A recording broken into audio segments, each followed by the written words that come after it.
No one came to Emma's surgery. I sat in the pediatric waiting room for 6 hours, watching other families arrive with balloons, stuffed animals, flowers. Grandparents clutched coffee cups with worried expressions. Parents held hands while their children colored in activity books. Everyone had someone. I had my phone, a cold coffee that had gone lukewarm hours ago, and silence. Emma was 7, getting her tonsils removed. It wasn't life-threatening, but she was terrified. She cried the night before, asking if it would hurt, if I'd be there when she woke up, if Grandma would bring her favorite cookies afterward. I promised I would be there. I promised everything would be okay. What I couldn't promise was that anyone else would care. I'd sent the text to the family group chat 3 weeks ago. Emma's surgery is scheduled for November 8th at 7 a.m., Children's Hospital. Mom replied, "That's so early. You know I'm not a morning person." My sister replied, "Can't, hair appointment." My brother didn't reply at all. Dad sent a thumbs up emoji. I didn't push. I never push. That's what I'd learned over 32 years of being the family disappointment. The one who got pregnant at 25 without being married, the one who kept the baby despite everyone's advice that I should consider other options, the one who chose graphic design instead of something stable like accounting or nursing. The one who somehow kept showing up to every family event, every birthday, every holiday, even when they made it painfully clear my presence was an obligation they tolerated, rather than a joy they celebrated. The surgeon came out at 1:47 p.m. Everything went perfectly. She did great. I nodded, blinking back tears of relief. I took a photo of the empty waiting room around me, all those vacant chairs, and almost posted it to social media. Almost. But what would be the point? Emma woke up crying, her throat raw, reaching for me with small hands that still had marker stains from coloring that morning. I held her, stroked her hair, and told her she was so brave, so strong, so loved. We went home to our small apartment.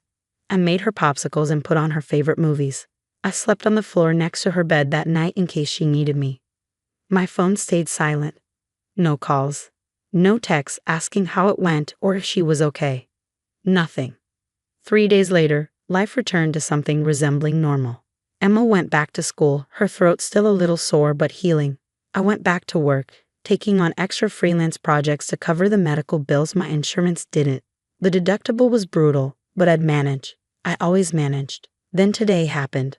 I was finishing a logo design for a local restaurant when my phone buzzed. Mom's name lit up the screen. The text message was simple, direct. "We need $5,000 for your sister's vacation to Hawaii. She's been so stressed with work and really deserves this.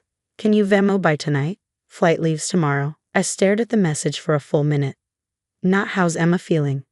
Not "Sorry we missed the surgery." Not even a token acknowledgement that my daughter had been in the hospital 3 days ago. Just a demand for $5,000 for a vacation. Something inside me shifted, not broke. It had been broken for years, piece by piece, disappointment by disappointment, but shifted, rearranged itself into something different, something harder, something that finally had enough. I opened my Venmo app and sent Mom 1 cent, a single penny. In the message field, I typed, "This is all you get." Then I turned off my phone and went back to work. 20 minutes later, my laptop started ringing, FaceTime call from Mom. Then another. Then a text from Dad popped up on my laptop screen, "Call your mother now." I let them wait. I finished the logo design, sent it to the client with my invoice, organized my project files, made myself a cup of tea. Then, and only then, I turned my phone back on. 63 missed calls, 47 text messages. Most were variations of "Call me, what is wrong with you? And this is not funny." I called Mom back. She answered on the first ring, her voice shrill. "What is wrong with you? 1 penny? Are you trying to humiliate me?" "No," I said calmly. "I'm just done." Done? Done with what? We're your family. Family that couldn't visit a 7-year-old in the hospital. Family that wants $5,000 for a vacation but couldn't bring a single balloon to a scared child. "Oh, here we go," Mom snapped. "You're always so dramatic. It was just tonsils. Kids get their tonsils out every day." "You're right," I agreed. They do. And their grandparents visit them. Their aunts visit them. Their uncles send cards or flowers or something. Silence on the other end. Emma asked where everyone was. I continued, my voice steady. She asked if she'd done something wrong, if that's why nobody came.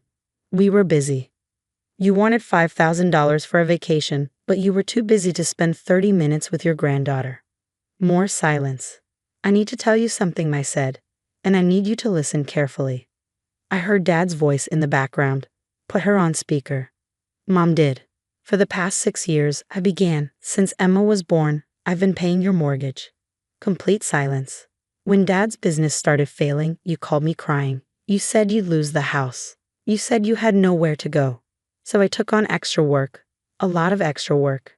And every month, I've transferred $3,200 to your account to cover your mortgage payment.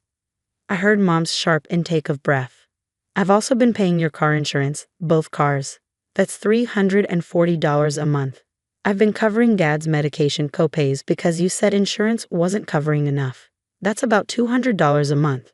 And I've been sending money for emergencies that come up every few months. The roof repair, the water heater, the property taxes. You never said, Dad started.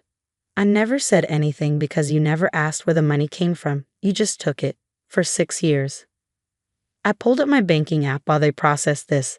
6 years of statements, 6 years of transfers. In total, I've given you approximately $267,000 since Emma was born.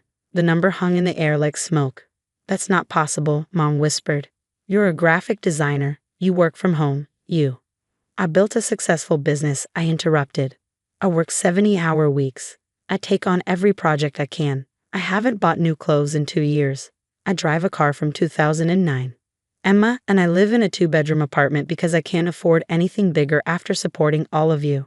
Why didn't you tell us? Dad asked, his voice smaller now. Because every time you tried to talk about money, you reminded me that I was the one who ruined my life by having Emma. You told me I made my choices and had to live with them. So I did. I lived with them. And I still helped you. I heard my sister's voice now. She must have arrived at their house. This is ridiculous. You're exaggerating. I have bank statements, I said quietly. Every transfer, every payment, 6 years of documentation. Would you like me to email them to you? No response. I called the bank this morning, I continued. I canceled the automatic transfers, all of them.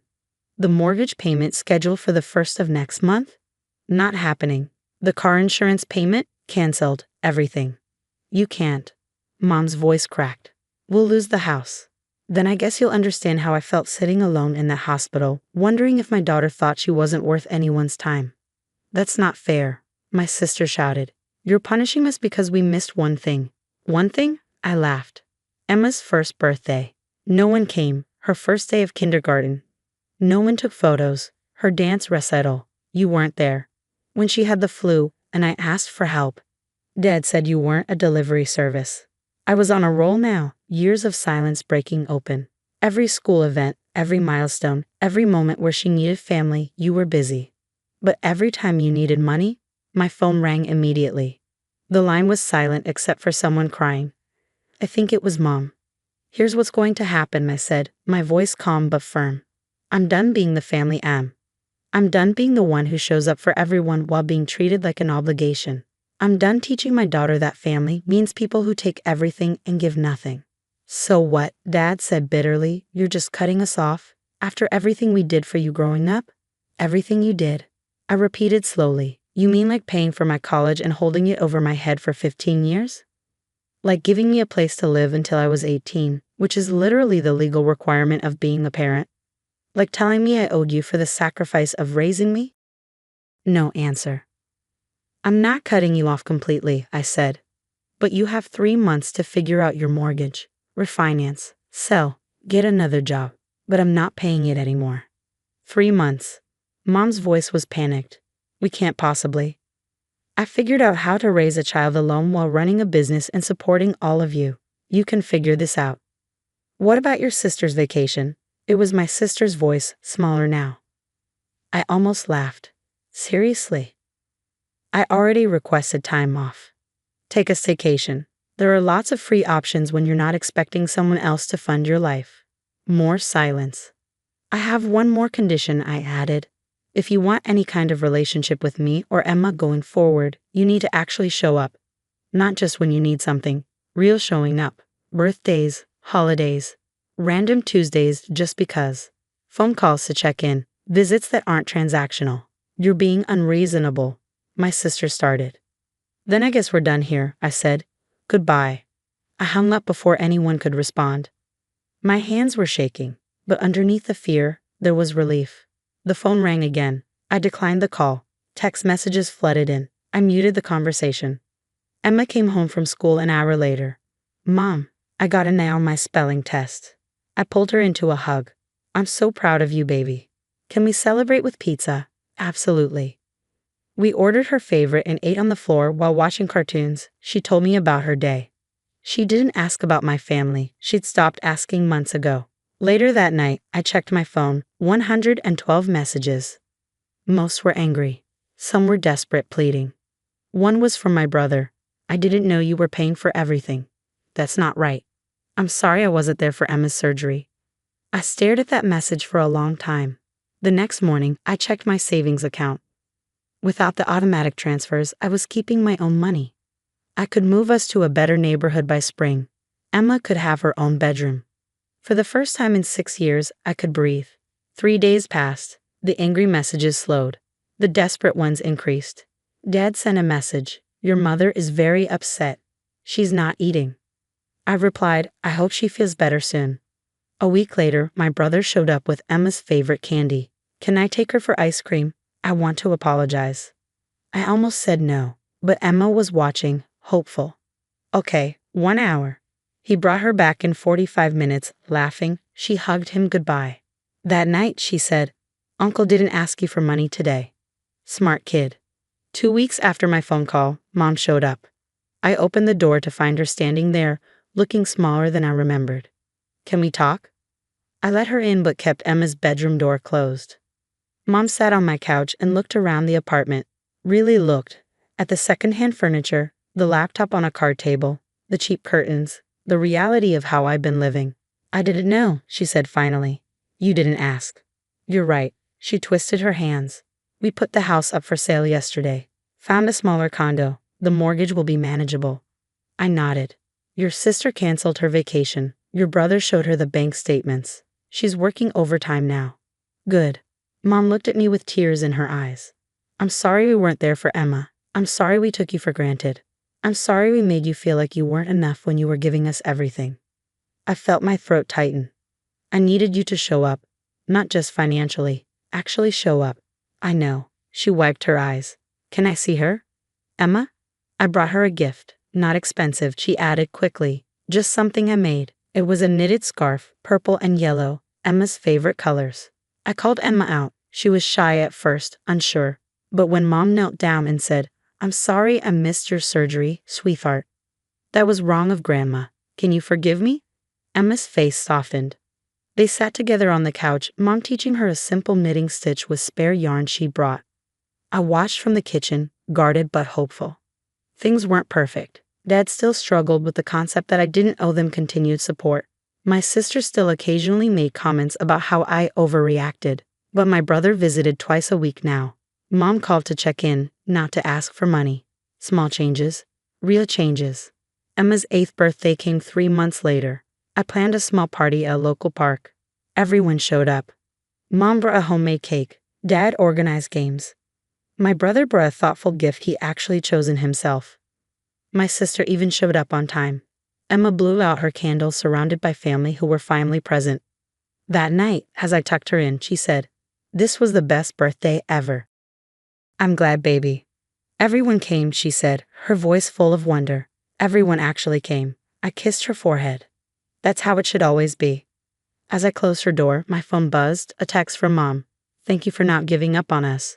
We didn't deserve your patience, but we'll spend the rest of our lives earning it.